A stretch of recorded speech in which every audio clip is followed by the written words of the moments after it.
Hey, it's NPR's Book of the Day. I'm Andrew Limbong. In romance stories, having the two principal characters be kind of awful and toxic to each other is a bit of a crutch. It's an easy way to make sparks fly in a big, bombastic argument to be tidied up with some makeup sex. Author Cara Bastone didn't want to lean on that crutch. Instead, her new novel, No Matter What, is about two people who genuinely do care for each other, who are nice and kind, and in spite of that, cannot figure it out. She talks to NPR's Juana about making the quiet moments in a relationship the most powerful ones. That's ahead.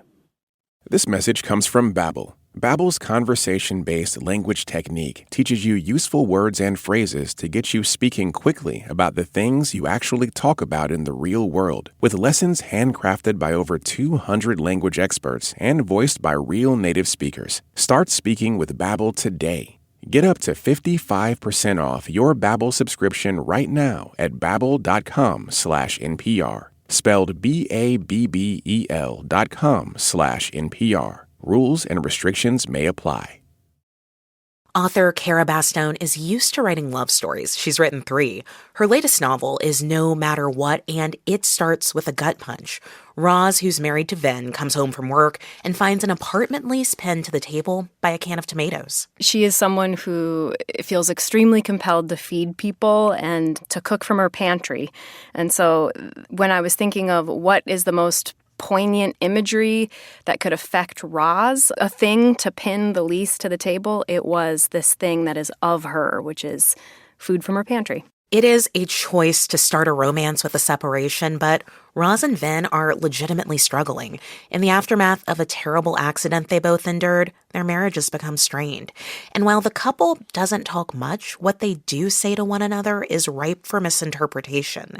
That plays out in a variety of ways throughout this book, so I asked Cara Bastone about how she constructed the dialogue between Roz and Vin. So there is miscommunication in this book, and I worked really hard to make it not be a miscommunication that could be solved by one repeated sentence or one quick conversation. You know, there's that frustrating thing that happens in a lot of movies and books where it's like, oh gosh, why doesn't one of them just say the thing?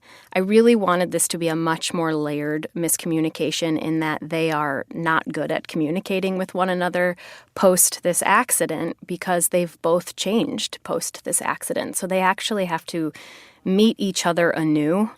To be in love with a stranger, which is what's happening with them, is that they are still in love. They love each other very, very much, and they are confronted with this new version of this person they've made vows with. And the journey of this story is how that honors their vows. It's not a betrayal to their vows. I don't know if it's the age that we're at or the stage of life I'm in, but I can't help but notice there are so many novels and memoirs right now that are focusing on the fact that marriage is hard and messy. There are separations, there are divorces. Why was this dynamic something that you wanted to explore? Well, I'm never going to write a big, flashy coincidence. It all comes together in this one big grand moment at the end of the book scene, because I don't really buy those when I come across them. My goal is always to find the romance in everyday moments. I think that makes the world feel bigger, as if we can see what is romantic about a couple who decides to sit down and have the argument.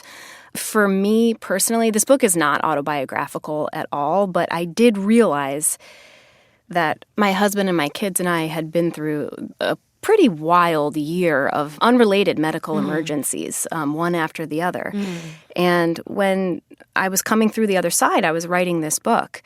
And that space that opened inside me where I realized I was different post those experiences, I worried that being different meant I wasn't resilient. If I wasn't the same at the end of it, then I hadn't passed the test, I guess. And this book helped me to see by changing, I was becoming more resilient. And Roz and Vin popped up from that space. What if there were two people who were struggling with this and they were in the same place I was at when I started writing this book, where they thought that having changed meant they were too fragile to go on as a couple?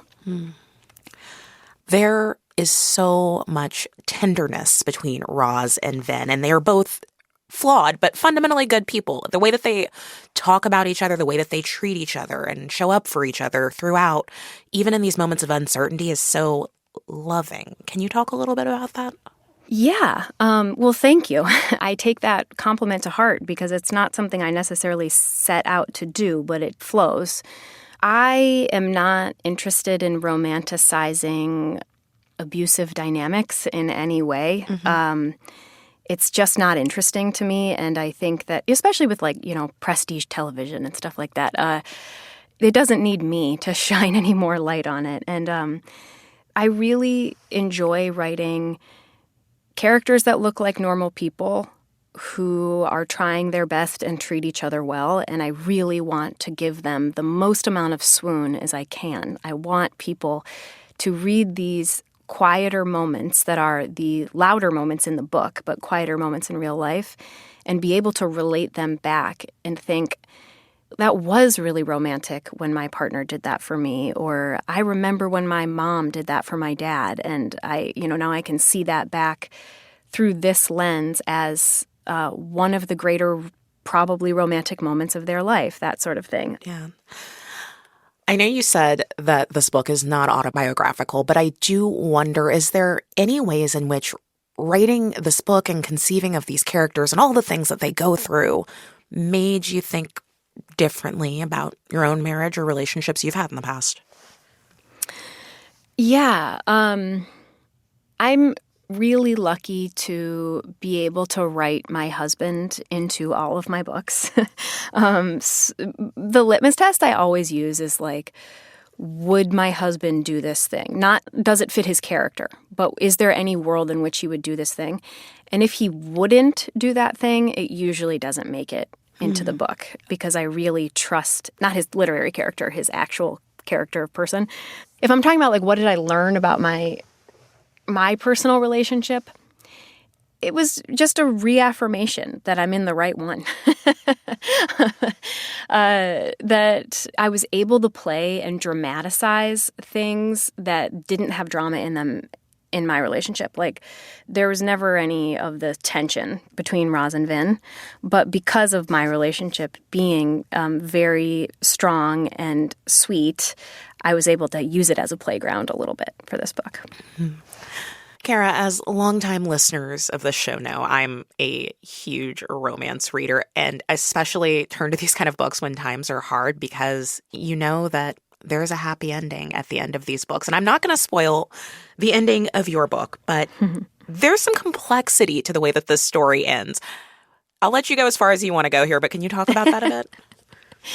Yeah, the journey of PTSD is very much in this book. And one of the main things is this idea of being different after a traumatic event. And it's all in the title. The title is No Matter What.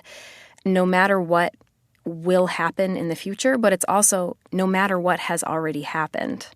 And that phrase in reference to this book it's about vows. And when you make vows with someone, you don't know what's going to happen. And so you also, turns out, don't know who you're going to be after those things happen.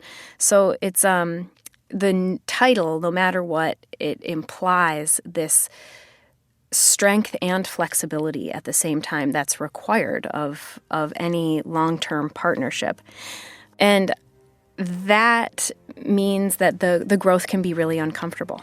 But it's a very solid, happy ending that I think has a real foot in reality here of what it means to make promises that you intend to keep.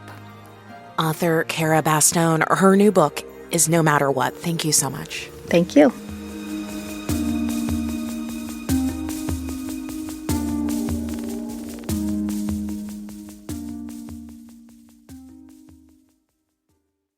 This message comes from Jerry. Noticing your car insurance rate creep up even without tickets or claims? You're not alone.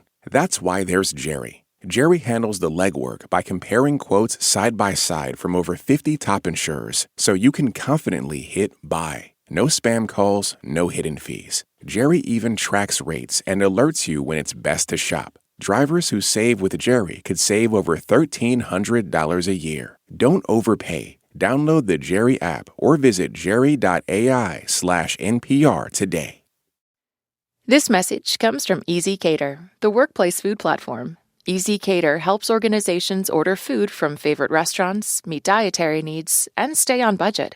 With employee meal programs, flexible payment options, and 24/7 customer support, all on one platform. Learn more at easycater.com. This message comes from Capital One Commercial Bank. Access comprehensive solutions from a top commercial bank that prioritizes your needs today and goals for tomorrow. Learn more at CapitalOne.com/commercial. Member FDIC.